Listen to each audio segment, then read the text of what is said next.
Hey everyone, it's our final week of our Nutrition for Hormone Balance series, and I'm going to share with you some tips that you can take from the Mediterranean style diet and why they're so important for hormone balance, especially for women. My name is Dr. Odette Bulang, and I'm a naturopathic doctor, and let's get started making this amazing salad.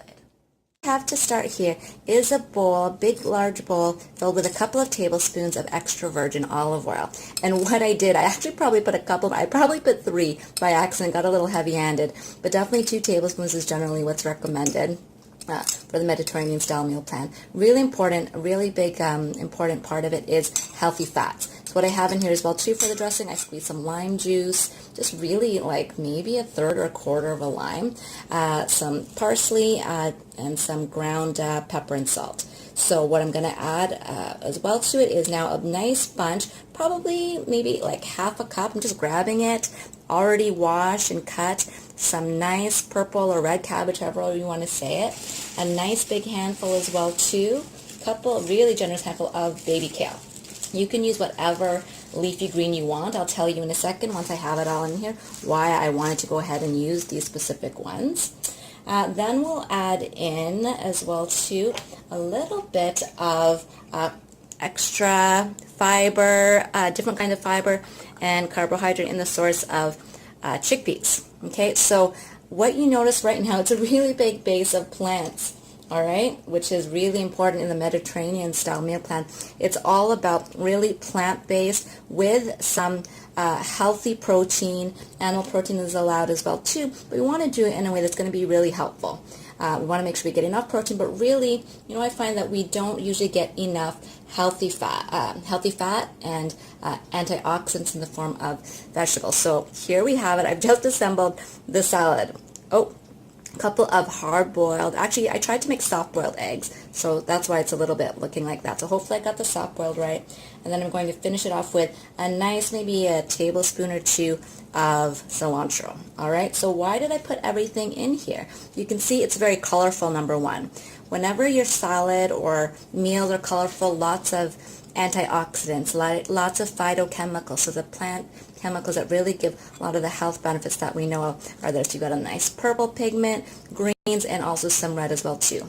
If you can see, I don't know if you can see it, but I'll bring it up like that. The chickpeas actually are not just plain chickpeas. I went ahead earlier today and sauteed them lightly in a little pan just with some spices. I put some cumin, some paprika. I think I also did a little bit of chili powder, a little bit of garlic, salt, and onion powder, just to give it a little bit more flavor. Okay, so all we have to do here now is give it a little toss and enjoy it. Wanted you to see how easy it is. I really chopped up everything while I was boiling the eggs, so that took pretty quick it took pretty much no time. But if you wanted to really prep it ahead of time, you could really have all of these individual vegetables chopped, chickpeas done, and all you have to do is really boil the eggs, and you can even have that done ahead of time to put it all together and enjoy your salad meal. So it's pretty hearty. The vegetables, of course, besides antioxidants, vitamins, minerals, they're also chock full of important fiber. So we always think of whole grains as fiber, but you know what? Fiber also, different forms, also come from a lot of plant sources, a lot of vegetables, as well as legumes like chickpeas. All right, so we've got some protein again from the chickpeas, but especially from the eggs, giving us some healthy cholesterol, which is important. Don't be afraid of that. You really also need it to help support hormones. Really, a lot of the backbones of many hormones, including estrogen, progesterone, cortisol, is cholesterol as a backbone. So important to get some of that in. A word about these two as well too. The cabbage and the kale are part of that important cruciferous family of vegetables. And I mentioned them in many other blogs and videos as well too, as being super important for estrogen balance. So that's super important to help balance that. But a little word of caution for some people, some women who have thyroid conditions.